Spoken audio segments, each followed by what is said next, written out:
attention to the destruction of the 3 World Trade Center towers in New York City on September 11, 2001, and a whole lot more. This is 9/11 Freefall. I'm Bernie Suarez, and I'm here with Andy Steele, and we're coming to you courtesy of shortwave radio and WWCR. Welcome to 9/11 Freefall, everybody. This is a program that is primarily committed to the scientific evidence surrounding the events of 9/11. We're committed to exposing the official story of the 9/11 narrative, and we're committed to bringing attention to an organization called Architects and Engineers, a nonprofit organization for 9/11Truth, again, a nonprofit organization dedicated to the pursuit of academic truth with respect to the events of 9/11. Andy, welcome to the show. How are you doing today? Happy to be back. Another week, another show. And like you said last week, Bernie, you know, the evidence isn't going to go away, and neither are we. We're going to keep on coming to the airways and bringing the truth to everybody, bringing the scientific truth to America until it breaks through the mainstream. Absolutely, and here we are. That's what it's all about, and we got to keep chiseling at the wall. There's a lot of people out there that have questions about 9/11, not just the family members, but Americans everywhere. And we're going to get a chance to talk a little bit about that at the end of the show and see what America thinks and what's going on, the pulse of America. So, a couple things. Number one, we want to put in our disclaimer: the opinions expressed on this show do not necessarily represent the opinions and official position of Architects Engineers. We're speaking on our own. We're just making our own comments here. We do not necessarily represent the opinions of Architects and Engineers. And before we get going, I want to take a moment of silence about 10 seconds of silence, approximately 10 seconds of silence, to remember and honor the victims of September 11th and their families.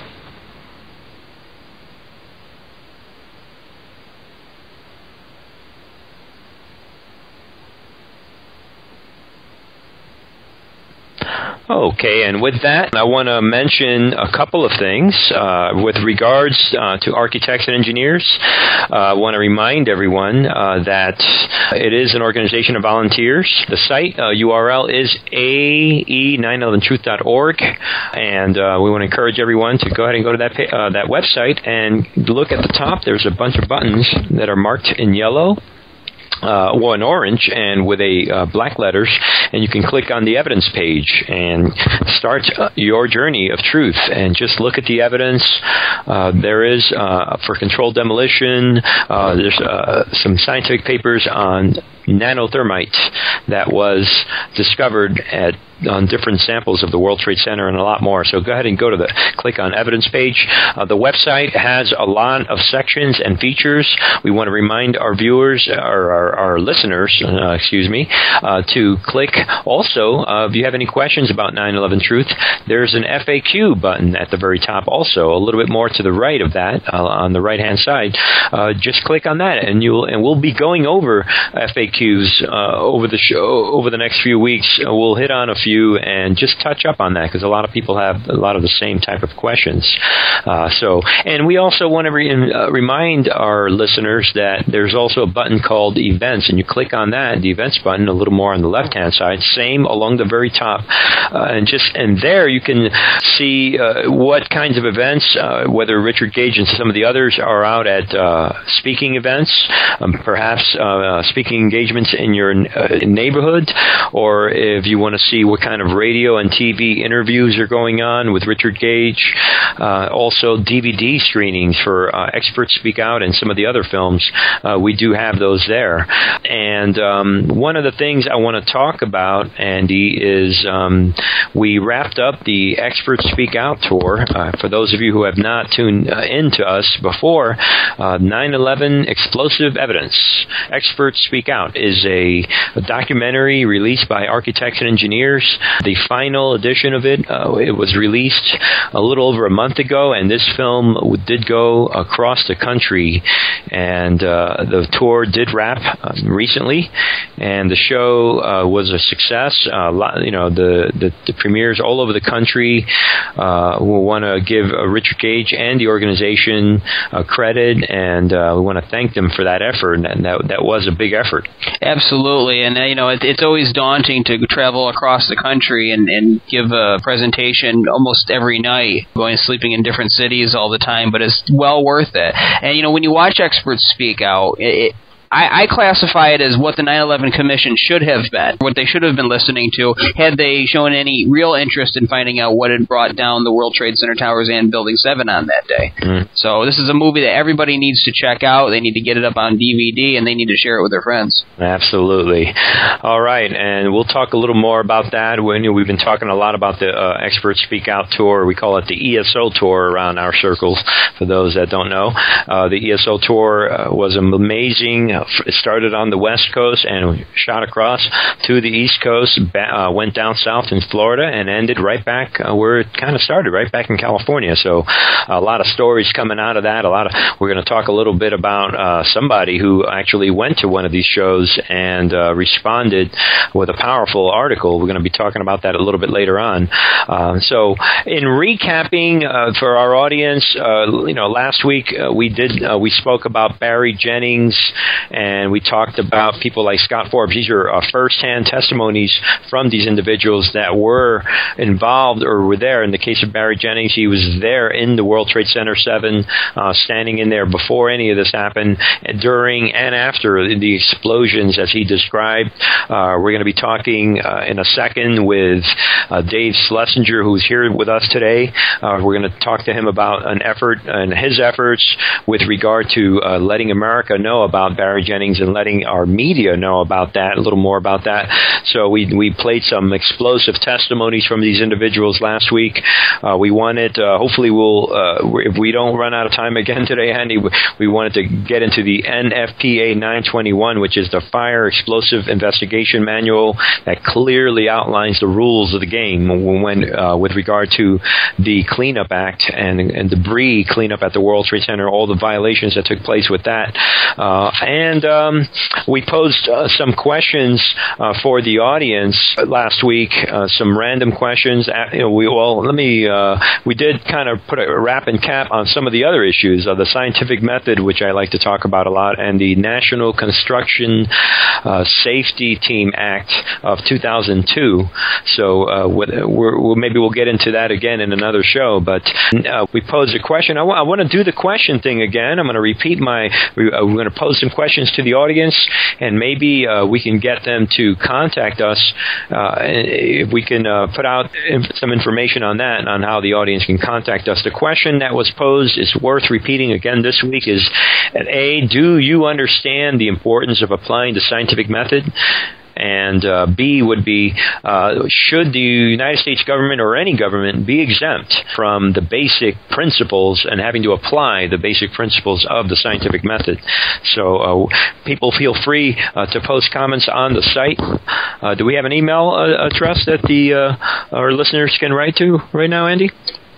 We are setting one up at the moment, but if you want, you can post it to the website, and we're always interested to hear your answers. But where you should also be answering these questions is out in public, out in local editorials. I can't stress that enough. Where you can reach a lot of people through your local newspaper, but up on other message boards, or just out and having conversations, loud conversations, so other people can hear you and ask these questions. Is the government exempt from having to follow the scientific method, and is the scientific method important?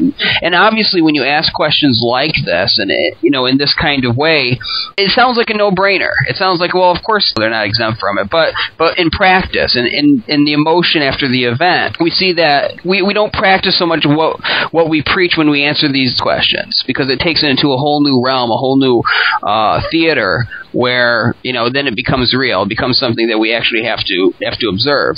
And now, 11 years after this event, we can step back and ask the real questions and study what NIST did, or rather didn't do, and kind of be honest about this, be truthful. That's why it's called 9/11Truth.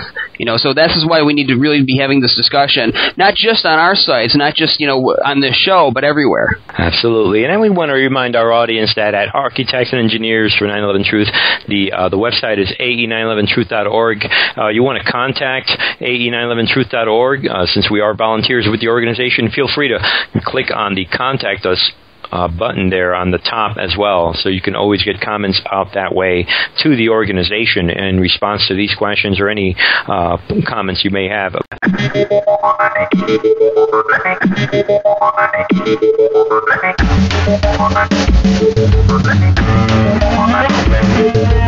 Hey, this is Andy Steele from 911 Freefall. If you miss an episode of the show, you can go to www.911freefall.com and listen to our archive. Also, if you want to volunteer for architects and engineers for 911 Truth, you can click the volunteer button on the left side of the page. If you don't have internet but want to be part of the team, you can call us at 510-292-4515. That's 510-292-4515. The line is open 24/7. Remember, don't be afraid to speak the truth, because the power of truth is greater than the power of the lie. We talked last week about Barry Jennings. Put it this way, we kind of went, for the audience that wasn't tuned in last week, I kind of went through the parts of the elements of an investigation of a crime, and we talked a little bit about that list, which includes forensic evidence, and how that breaks out to physical evidence, video evidence, audio evidence, and then documents and such. And we also talked about key eyewitness testimonies that all contribute to a claim or to a case against or for someone. And we kind of talked about the situation with a man, the late Barry Jennings, Deputy Director of Emergency Services Department at New York City Housing Authority. Barry Jennings, who passed away at the age of 53, was standing inside of Building 7. Dramatic testimonies. We played some of that for our audience last week, and I just want to bring the audience up. And we talked about how Barry Jennings gave critical testimony, some of which you have to hear for yourself. We played this. Barry Jennings, the whole thing. We were hoping to get Dave Slessinger here this week, and sure enough, we got lucky, and he is with us today. And today we want to introduce Dave, and Dave is an activist his entire life with social justice and environment and a lot of other things. He's been active in the 9/11 Truth movement almost since the beginning, some 10 plus years. Dave has been arrested over 30 times as a peace activist, and he is not only a volunteer with architects and engineers, but Dave is the public outreach team leader, and if that ain't enough, he's helped launch over some 8 volunteer teams within architects and engineers. Hey, David, welcome to the show. It's a pleasure to have you today. I'm so pleased to be here. All right. Played for the audience last week some of this powerful testimonies from Barry Jennings. So the audience who was tuned in last week got a chance to listen to that, and we're going to talk more about that. But Dave, tell us about your efforts with respect to Barry Jennings and where the audience can go. Well, Barry Jennings was the assistant head of emergency planning for the housing department in the city of New York on 9/11, and he showed up at Building 7 where there is the bunker, and the only other person to show up was Michael Hess, the Corporation Counsel. They did not know each other at that point, and they were discovered. That was Mr. Hess, correct? Right, yes. They did try to get out. They thought they were trapped. Jennings broke a window on the 8th floor, and firefighters eventually did save them. Jennings was interviewed a couple times after he got out, and then he was interviewed in 2007 by Dylan Avery of Loose Change. And in this video, he asserts that he had seen and heard explosions, and that he was advised not to look down as he was leaving the building, and it felt like he was stepping over dead bodies. And then he died mysteriously 2 days before the final draft of the National Institute for Standards and Technology report was issued on August 21, 2008. And he died 2 days before that. There was no coverage of his death in any press except the employees' newsletter for the city of New York. That's amazing. Let me ask you, Dave. What do we know about his death? Because we know it's a mystery, and not much information has been put out. Anything you want to tell us about that? Well, to me, the issue is that not that we know he was murdered by any given group or person. The issue is that he's an important public figure because of his presence in Building 7. Right. In fact, I would say that Jennings, if anyone is the hero of 9/11, it is Barry Jennings. Because his story is the closest thing to a smoking gun. Generally, we at AE911Truth talk about technical things as being the smoking gun, but his story is the closest thing to a smoking gun. David Griffin goes into tremendous depth in discussing what Jennings said in his book on World Trade Center 7. And so therefore, because his is the best story explaining the situation, I urge people to use his story in outreach to people who either are professional journalists or would like to be. And what we did the first year, and I mean, I haven't had the energy to follow up, but on the anniversary of his death, on the week of the August 19th, 2009, we went out and held the banner, JenningsMystery.com, at various media locations. And I believe there are over 20 locations. That includes many different ones in one city in Norway. And now this is outside of media buildings, right. Television and newspapers and that kind of stuff, right? Right. I was outside of Washington Post, and Andrew Hicks and some friends went down to the New York Times. There were people outside CNN in LA, and there were people outside little tiny newspapers in Iowa. And I mean, you can't expect someone who pays their mortgage and their auto payments and puts food on the table from being a professional journalist to necessarily be of help openly to the 9/11 Truth Movement, because they will be fired. Absolutely, they will be fired. And but they can at least realize the depth of hypocrisy that exists in the media in the United States, and that is the value of reaching out to journalists, because they may say things that are really upsetting to us, and they certainly do, but they also are human beings with feelings who care about the issues more or less, and learning about the Jennings story is one of the best ways for them to understand how terrible the institution they work for is. Amazing. And Dave, let me ask you now, when you guys were out there a year after his death, Barry Jennings, outreaching to the media, what kind of reactions did you get from did you guys get a chance to talk to the individual journalists and explain the story? And if so, what kind of reactions did you get? Well, it's been a while. I do remember, and I've stood outside the Washington Post several times, but one time when I was standing outside the Post, it may have been this time, as a crowd leaves to go to lunch, somebody who didn't stop to talk to us said, "You're right," or said something to the effect that, that he supported what we're doing. And, I mean, it's like the way you do outreach to police, I mean, they are paid to be an adversary, but that doesn't mean that that's where their feelings lie. And the ability of any revolutionary is to get the adversary to not want to follow orders is what shows the people in power that their power is waning. That is the nonviolent approach to getting people in power to see their power is waning. Now, Dave, I want our audience to appreciate the term Jennings mystery, because in regards to Barry Jennings' death, there is a mystery. I was reading your webpage, and I was reading accounts of things that went on after his death in terms of Dylan Avery hiring a private investigator and us not really knowing how Barry Jennings died. Can you discuss that a little bit? Well, the investigator got back to Avery and say, "Here's your money back. Don't ever contact me again. I've turned this matter over to the police." And And that was what was said.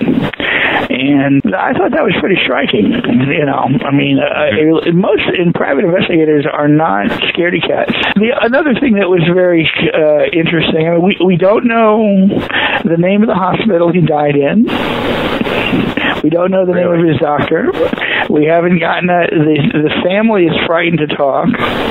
We don't know the name of the mosque that he belongs to. He did speak of Allah, so I assume he's Muslim. And it was reported by a neighbor who saw him a week before that he looked fine, but he died of a so-called illness a week later. So that's of great concern. That is great concern. And there you go, America. America likes mysteries. This is a mystery. And for those of you listening, JenningsMystery.com. Go ahead and go to that site. Now, Dave, this is your site, and so at the time, was this when you started this website and this effort on the JenningsMystery.com? Right. Yeah, I wanted the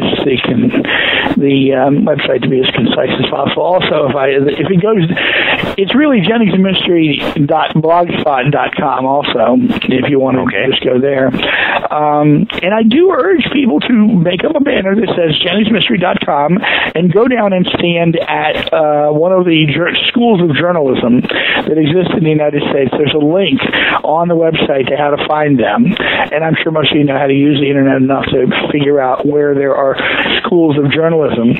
And people who are intending to get jobs in that industry need to be warned of just how profoundly corrupt the institution they're intending to join is. Absolutely. And for those listening, we're talking about Barry Jennings, a gentleman that was inside World Trade Center 7 Towers.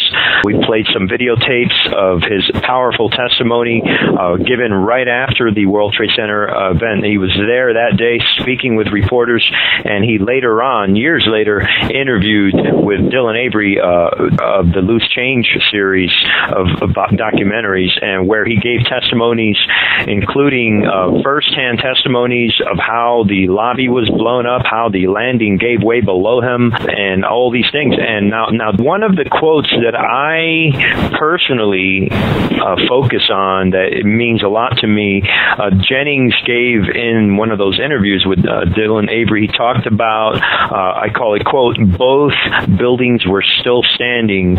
Now, my understanding is that after the landing gave way and he was blown to the 8th floor, the window was broken, he was able to look. This is after the explosions below him. The critical sentence, most people overlooked it. I just kind of caught that it gravitates to me. I love this phrase, both buildings were still standing. How important that is, since the establishment and the official story attributes the so-called natural collapse of Building 7 due to office fires, which were triggered from debris from the destruction of the buildings as they came down. So testifying that both buildings were still standing, it just presents a major problem for the official story. Powerful testimony of explosions, as he said, quote, all this time I'm hearing all types of explosions, end quote. And he also said the explosion was beneath me, and among many other things that he said. So for ladies and gentlemen, again, that's JenningsMystery.com. Dave, we do appreciate your effort, and yeah, I got to admit, I haven't met that many people that have been involved as the way that you have for so long in the 9/11 Truth movement, way back. What is it? You want to talk a little bit about that? Since 2001 or 2002, a year later, or how long? How did you get involved in the 9/11 Truth movement? You want to tell us my former roommate from when I was active against nuclear power in New Hampshire, Doug Black, who lives in Eugene, Oregon, contacted me and was telling me about Michael Rupert. And I hitchhiked from Baltimore to, or maybe it was D.C. at the time, to New Haven to see Rupert speak. I was sure they were going to kill him, and I wanted to see him before they killed him. And then the point of evidence that particularly interested me at the moment was, at that time, was the fact that John Ashcroft, the U.S. Attorney General, had stopped flying commercial 6 weeks before 9/11. And then I went, I made up a leaflet, and I went down to Andrews Air Force Base area around D.C., and I found lots of mom and pop stores that would let me put the leaflet in their store.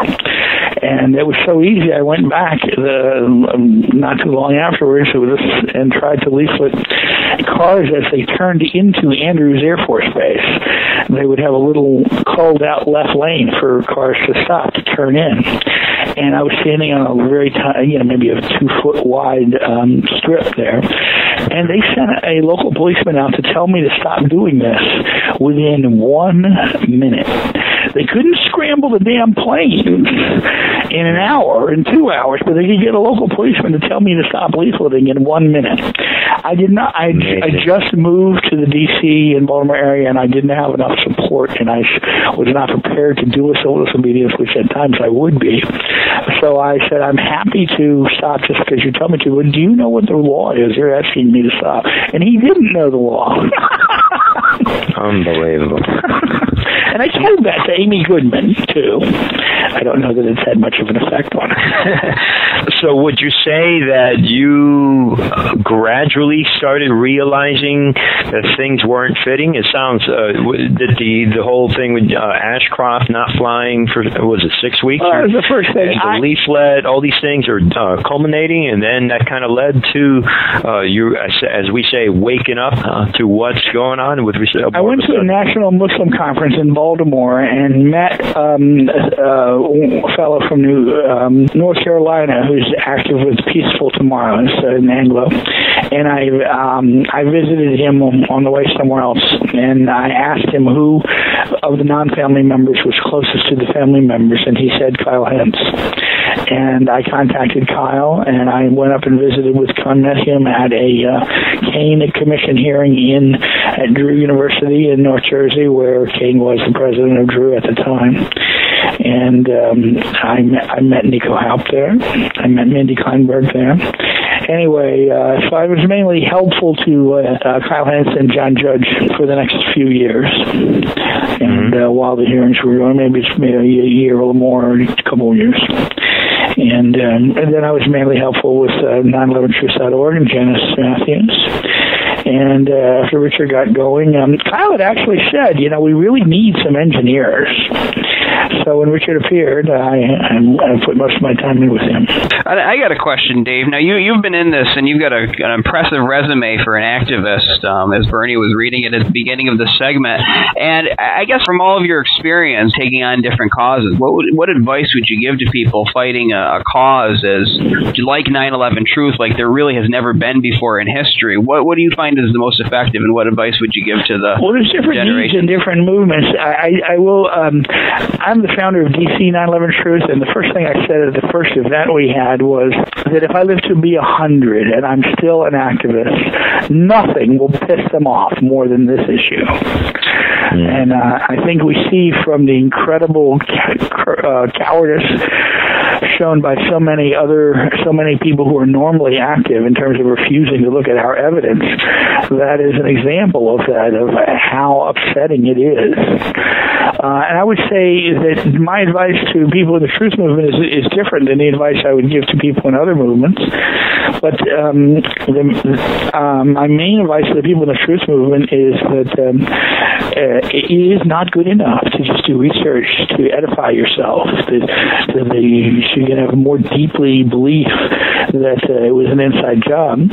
If we do not do outreach, we will not achieve our goals. We will be relegated to irrelevancy. And most people who are supportive of 9/11 Truth and AE 9/11 Truth do not feel comfortable being activists. They need to figure out ways that they can be activists. And there are many people who just do one-on-one activism, and they cannot stand having to work with other people. That's not a good thing. You have to push through it. You have to go to meetings where people say things you don't agree with. You have to put up with it. That's how politics is done, by people making plans and having projects and following them through and getting better at it. And that is not something that most truth sympathizers feel comfortable with. In particular, we should not point fingers at people as having bad intentions. People might be wrong and need to be called on it, but you don't criticize people's intentions. Why should anyone believe that you know the difference between evidence and speculation if you're claiming that you know what is going on in someone's mind, which of course you don't? So that's my advice to the truth movement. Well, we do have a country full of a lot of people, whether they're involved in the truth movement or not, that seem to be very disconnected, not only from history, but things that happen in real time and all the events of our lifetime right now. And that advice could probably be heeded by everyone, because there's a lot of Americans, millions of people out there that are not active at all. They're not involved. They don't consider themselves involved in the truth movement, or they may not even consider themselves social activists at all. But they care about the issues. They just don't have that thing.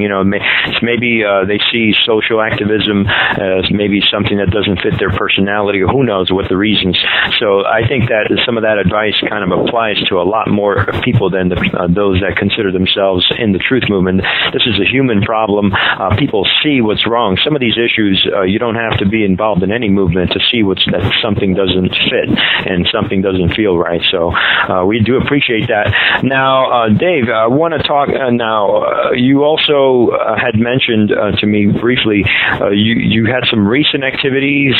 You want to tell us about that? You're involved in a lot of things all the time, I know, and we've established. I went to my 40th MIT reunion in the beginning of June, and I made up a business card with my contact information and a link to a blog I'd set up where I got permission from Professor Griffin to list the conclusion to his book on World Trade Center 7, where he mainly focuses on the terrible scientific procedures by NIST. And of course, MIT types are very concerned about scientific procedure and scientific integrity. And my argument to that community is the integrity of science in the United States is in jeopardy. And I was almost got myself arrested. I was really looking forward to it. I've never gotten the MIT to arrest me. They're quite reasonable, and I'm reasonable with them, and it never ended up happening. But I was advised, after I told them months before I was intending to hand out something, they said, well, you can't hand out things at MIT, which that sounds pretty bad. It is pretty bad. But anyway, but they backed down, and they did not arrest me. But I am tempted to go back and stand in the main corridor and hand out things and see if they will back down again. I did go to MIT in April and leafleted for about 4 hours in the rain illegally out on the sidewalk, and about only 4 people stopped and spoke to me. 3 postdocs, I'm 61, so everybody looks like a kid. All postdocs were born in the Eastern Hemisphere, and 1 young man from Florida, and none of them got in touch. They know very well their careers are in jeopardy if they're of help to us. But that needs to be said in the main corridor of MIT, that your career is in jeopardy if you're concerned about the integrity of science in this country. And I have to do proper logistical planning. Anybody who can help me pay the rent or help and support, I plead guilty. I don't need lawyer help. My phone is 410-499-5403, and my email is davidslessinger@yahoo.com. Okay, well, Dave, we talked about Barry Jennings, and I got to tell you, I haven't read any mainstream articles about Barry Jennings ever. I don't know if anybody else has. It doesn't seem like they acted on that. Aside from a portion of a speech that Obama gave at some point, he talked about restoring the integrity and restoring the science. So aside from that, I don't see any articles about this problem, even though it is very much a big problem in this country, all over the world. This scientific integrity in jeopardy. And the average citizen should be concerned about their own freedom and their freedom to assemble and due process of law. But professional scientists and engineers are especially concerned about the integrity of science, and they have a hard time believing that their freedom is in jeopardy. But it's easier for them to see that the integrity of science is in jeopardy. So I prefer to lead with that with those folks. Absolutely, and Andy will tell you I've spent quite a couple segments here the last several weeks just hitting on the scientific method and literally walking people through the steps of the scientific method, because it seems to be in this case less is more. We have to stick to the most basic items, and when it comes to science, without adhering to the scientific method, all is gone. There's nothing left, and what we see here is computer models being recreating reality and being labeled as the authentic and the thing that we're supposed to allow to guide the whole story. So that is amazing. So, Dave, we do appreciate you coming on this show, coming on here at 9/11 Free Fall with us. We appreciate all your efforts, your volunteerism, and your leadership. And you are, for those listening, Dave is a team leader for the public outreach team. So if you want to work with Dave, maybe you should sign that petition first and go to AE911Truth.org and become part of the solution. And then you can go ahead and team up with Dave Slessinger, and you'll be out there with him or whoever. We just want to get people involved. So again, Dave, thanks for coming on and answering our questions and talking with us about all these things and your efforts with Barry Jennings and your efforts at MIT and all your volunteer work. We do appreciate that. Thanks for coming on, and have a good time, and we'll talk to you again.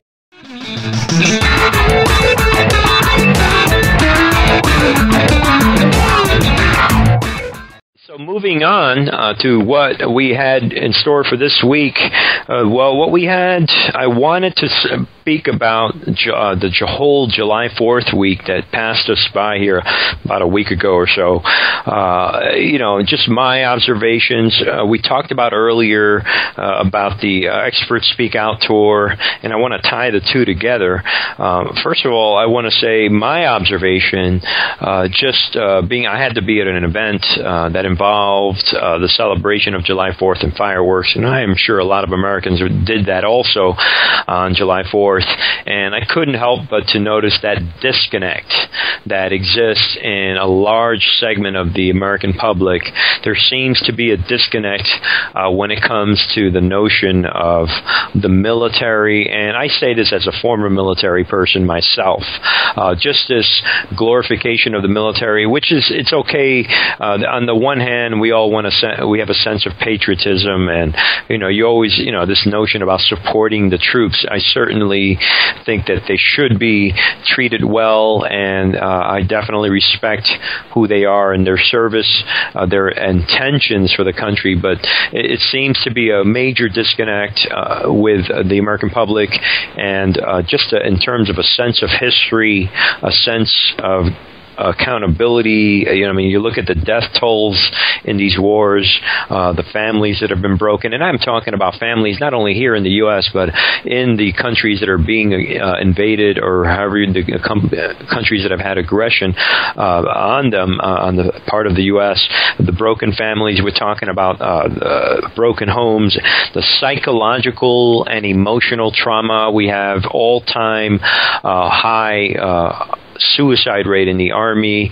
That was admitted by Time magazine. So, there's a lot of this going on, and it seemed to be a big disconnect, Andy, with people wanting to celebrate the overall effort of the military in terms of their bravery and their honor, because they see it as they're protecting America and they're protecting liberty and freedom, and they seem to be disconnected, to me at least, this is my opinion, between that message and the fact that because these wars go on, our very freedoms that they want and they attribute the protection of are the very things that are being taken away as we move on with these wars. It's just a major disconnect, and it kind of bothered me a little bit. See any Any take on that? Yeah, I mean, I spent my July 4th at my mother's house, and, she was making food, and I was watching television, and you see a lot of sentimentality. And I've talked about this before, about how this is a psychological war on many fronts, for 9/11 Truth. And obviously, after the event happened, the public was very traumatized, and the notion of, quote-unquote, fighting back against the people that attacked us seemed like a reasonable thing, because, some very bad stuff had happened, and we wanted to get at the criminal. And it's a very normal psychological reaction for a lot of people. I remember after September 11th happened, I turned on the radio the next day, and it sounded almost like this program that I listened to sounded almost like a crazy person had broken into the radio station and taken it over. I mean, the guy was just lashing out at every single country in the world, and it was the whole country was very emotional. And you see this now, is that they've played on the sense of patriotism ever since then, and you see the sentimentality where they'll have these History Channel programs where you study every aspect of the Revolutionary War, and this is our lore, this is our Hercules legend about this country, and we get this notion that defending freedom is always done with bullets, that all of the wars that we need to fight in this country are done on battlefields with bullets and cannons, and that this is the way to defend your country. But in our modern day, the real fight is now. You can see that our generation is looking for its own story, its own fight for freedom. And the irony is that the fight for freedom is happening on the internet. It's happening out in the streets. It's happening in the war of words, of getting truth out there. Because once you learn what really did bring down the towers and Building 7 on that day, and then everything that was based on this event changes in your eyes, and you realize, that your whole world outlook gets switched around. That's amazing. That's excellent points you make. It seems to me as though instead of defending the actual freedom, people want to defend an act that is perceived as the act of defending freedom. It seems that I like what you said about the bullets and all that.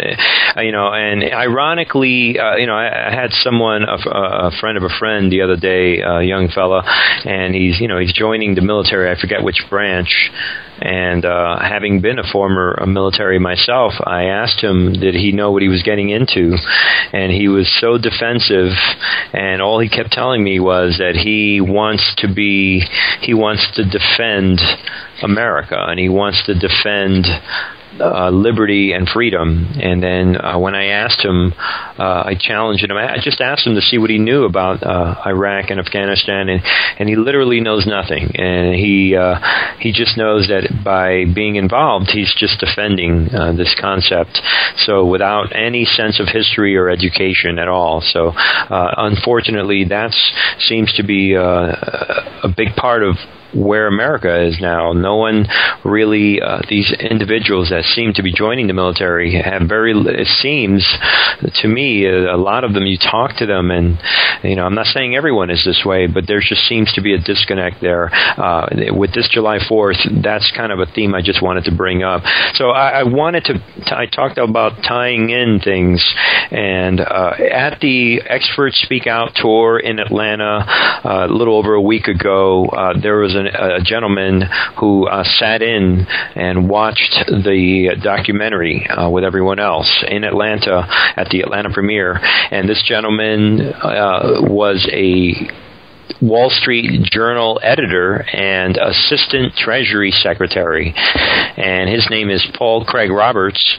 And this gentleman, after watching the Expert Speak Out documentary, really put together a powerful article, which is now, you can read about it at Architects and Engineers at AE911Truth.org, right there on the first page, an article entitled "Can Americans Escape the Deception?" And just reading some of it, and quite frankly, I've read a lot of it, but I haven't. We were putting together the program, and I didn't get to read all of it. And it seems to have been inspired by this holiday of July 4th. He probably observed many of the same things that we're talking about. And I want to just kind of read a little bit from his article. And again, you can go to AE911Truth.org and read that article. But there was a couple parts here I just want to read where he talks about, he says, hot air days is upon us. On July 4th, hot air will spew forth all over the country as dignitaries deliver homilies to our quote, freedom and democracy, end quote, and praise, quote, our brave soldiers, our brave troops, end quote, who are protecting our freedom by, quote, killing them over there before they come over here, end quote. He also goes on to say, not a single one of these speeches will contain one word of truth. No speaker will lament the death of the U.S. Constitution or urge his audience to action to restore the only document that protects their liberty. So to read the rest, go ahead and go to AE911Truth.org. But I just wanted to read some of that and that inspiration, and that kind of hits home to what we're talking about, where the actual documents that protect our freedom, and just you talked about the internet, Andy, these individuals don't seem very concerned about that. Well, we were talking earlier, about the military, and Paul Craig Roberts writes it in his excellent article that we've got at AE911Truth.org. And I can't help but think about this. It used to be an old cliche about you've got a young man who's living a wild lifestyle or in trouble, to get him in the military, and he'll learn some values, and it'll shape him up. But can we really say that cliche applies today? And I've got the utmost respect for people in the military. I used to love dealing with people who were from the military back when I worked in customer service. There are some very no-nonsense type of people who are, very polite and get things done. And I have a tremendous amount of respect for people like that, and a lot of them come from the military. So this is not an attack on the military itself, but what can you say about the military as an organization now, when it's being run by politicians, when it's being ordered by politicians who have no accountability, who flagrantly ignore the law, ignore the Constitution, the laws that are supposed to keep them in check? Can you really say that the military is a good place to learn values where it's going to shape you up?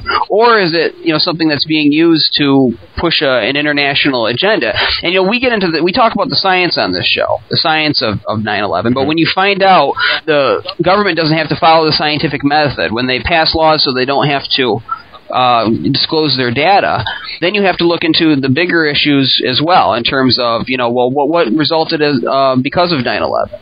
And what, and where are we going as a country? And this is a great week to reflect on that as we face the propaganda on the television and hear words that are really meaningless because the people who are saying them don't have to follow any rules or the rule of law.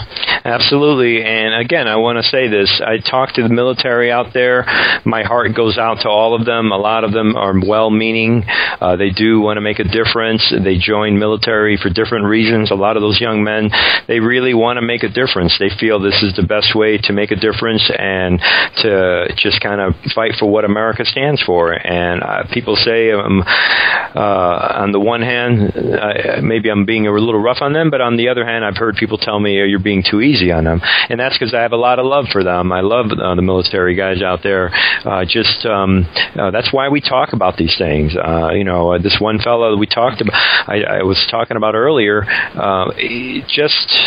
it's amazing what their perception of the world, how distorted it is. When I asked them, do you know what you're going into? And just the answers that we get have nothing to do with what we know is going on. So just wanted to mention that. Now, with respect to this whole idea of America being disconnected from the events of not only 9/11, a lot of Americans, we're going to find out exactly, maybe get a little more insight into how many Americans, or how bad is it, or how good is it? Where are we? Is everyone on board with one story? Obviously, a lot of people have different opinions on this issue.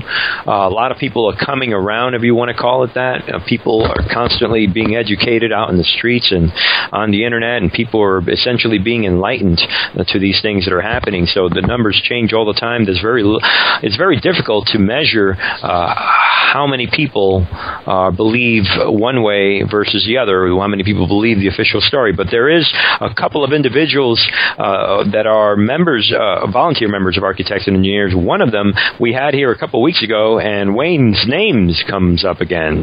Maybe it's Wayne's World here, Wayne's Weekend, but his name is Wayne Kost. Wayne, I want to mention, he did go out. We had a couple of individuals that did some outreaching and had a couple of couple of stories we want to throw out there just to counter what we're talking about, to show people that things are moving forward and people are being enlightened. So what Wayne did, one of our volunteers, Wayne Kost, he attended the Occupy National Gathering in Philadelphia, just out there in Philadelphia, where occupiers were demonstrating or just having their event out there. And he essentially did a survey, which it came out to about 12% of the occupants that showed up. And this survey had multiple questions. I want to go over some of these questions just to kind of gauge where we are. Now, keep in mind, people, this is just occupiers, if you want to call them that, individuals that have been active in the Occupy movement against the big banks and that kind of stuff, and the inequality going on in America. So the survey, I read his report on it, and it seemed pretty fair. It did follow the scientific method in terms, there was a random choosing of who the people were that would be questioned. So he managed to randomly select about 12% of the people. So I'm just going to share a couple of numbers. With when the survey came in, the question was, one of them was the true story of 9/11 about what happened. Is it relevant? Is the actual true story of 9/11 relevant to today? So is it relevant for individuals to understand the truth of 9/11? So 56% strongly agreed with that, and another 28% agreed with that. So right there alone, clearly over 70% of individuals obviously agree that it is relevant. So, but that's just among occupiers in a sample like this. And another question was regarding, I'll read a couple of them. We talk about the science a lot. So the question of aircraft impact and ensuing fires were the primary cause of the complete destruction of the Twin Towers. So amazingly, about 29% strongly disagreed with that statement. Another 22% disagreed with it, and yet another 25% were uncertain. So that is a sizable percent were at least uncertain, if not entirely disagreed, whether they disagreed or whether they strongly disagreed. Over 75% to 76% of those individuals, occupiers. And another question was, explosive and incendiary materials were the primary cause of the complete destruction of the Twin Towers. So 20% of those that were asked to fill out the survey strongly agreed with that. So, and then another 28% agreed. So there's whatever difference that is. So almost 50% essentially agreed or strongly disagreed that explosives and incendiary materials were the primary cause of the complete destruction of the Twin Towers. So for whatever that's worth, Andy, there it is. I have reason to believe, and I think we all do, that this truth is moving forward little by little, but it has to start somewhere. Well, and you told me that about the survey, but this is the first time I'm hearing the results, and I'm not surprised by them. I've said this before, and it's not just the Occupy movement. I really believe that this is representative of America, and the truth sits in the shadows of everybody's brains, realizing that a lot of the things that we protest now, whether you're on the left or you're on the right, a lot of it is based on this one event. And once we start recognizing that this is where we need to put our focus, that this is where our efforts need to be placed, sooner than we can start getting real as a country. And you notice that when people, when there's a big secret that everybody's keeping, when people are keeping secrets, they're not happier. They're more divided, they're more defensive. And you notice that in families or in certain groups of people. Well, we can apply that as a nation too. There's a lot of divisiveness right now. There's a lot of people divided on certain issues and how you how you think this country, where you think this country should go. But I think an issue that should unify us all is learning the truth about what really happened on that day. And I think that we can do that with the scientific truth. Absolutely. So that's amazing, and I agree with you that it is a reflection. It's probably more a reflection of the general public. I can tell you, Andy, I've been out there. I'm a street person. I like to, whenever I have a chance to have a tabling or just be out there educating at some level, I love to do that. My experience during the Occupy weeks last year in my city was incredible. I had a partner. We went out there every weekend out in L.A., and we just had a great time. A lot of the individuals at the Occupy Revolution were very receptive to the 9/11 Truth message. A lot of them thanked us for being out there. A lot of them just came out. We had people all the time at first didn't like that we were out there and were skeptical, and we handed them a DVD and some flyers, and a couple of people just came back the next week saying, "I can't believe what I saw. Thank you for giving me the DVD." And they saw it very differently. We did see a lot of individuals respond to the evidence. And again, I'm a person that likes to talk about a lot of things, for those that know me, but even at the tablings, I find that the 9/11 Truth science, just sticking to the science, it works a lot better because you don't have to get into all these other conversations. I had but one person who tried to fight off the science. This person we showed him the collapse of the tower, a large photograph of one of the tower destruction, and he could see a part of the building that wasn't there. Other than him, most people responded very well to the science out there in the Occupy movement, but we also then felt that it was a reflection of the general public.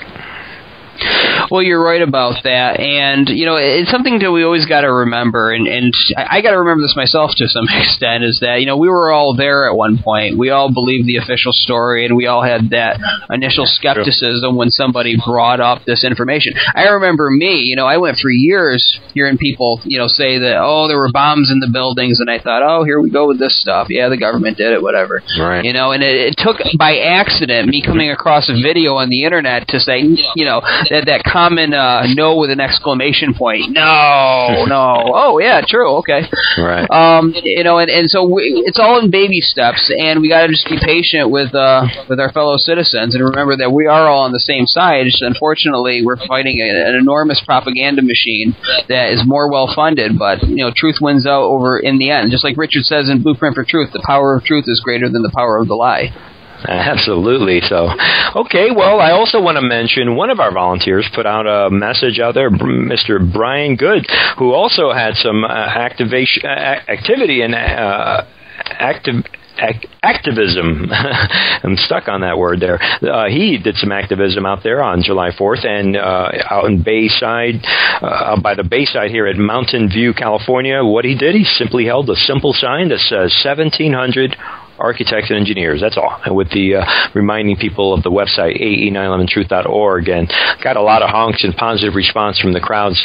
Lots of people going out there to the Bayside in the West Coast there to see a fireworks show. And it's that simple. I was very inspired by Brian's story as he what came to mind was less is more sometimes. Sometimes you just got to remind people, show them that number, 1,700 architects and engineers. So some people need that encouragement, knowing that scientists are behind all of this stuff. So, okay, and that's a little bit on July 4th. I wanted to kind of go over that, the disconnect with America that I observed, and the inspirational article by Paul Craig Roberts, the former Assistant Secretary and Wall Street Journal Journal editor. Again, that's Paul Craig Roberts' inspirational article, and talk about some of these outreaches and what we're seeing here in America, that disconnect between the science and the truth of what's happening and a sense of history and what's happening in terms of our liberties and freedoms being taken away, all based on an event that we now know does not fit the official story. So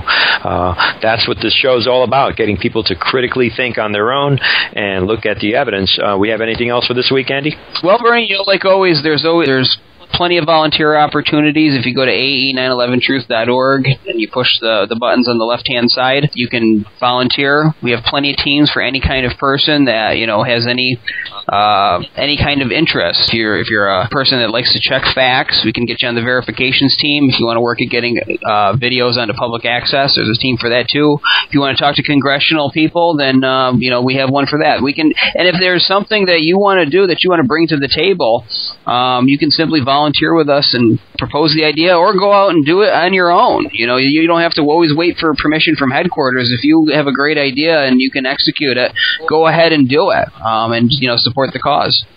All right, and with that, we'll wrap up this show. And thanks a lot, Andy. It's been great talking to you and talking with you here on these topics. We're going to be coming back next week with some more. We'll talk more about NFPA 921, which we didn't get to speak about, and that's the Fire Safety Manual and Eric Lawyer and all that. So we'll come back with that. So again, till next week, this is Bernie Suarez with Andy Steele saying goodbye and take care.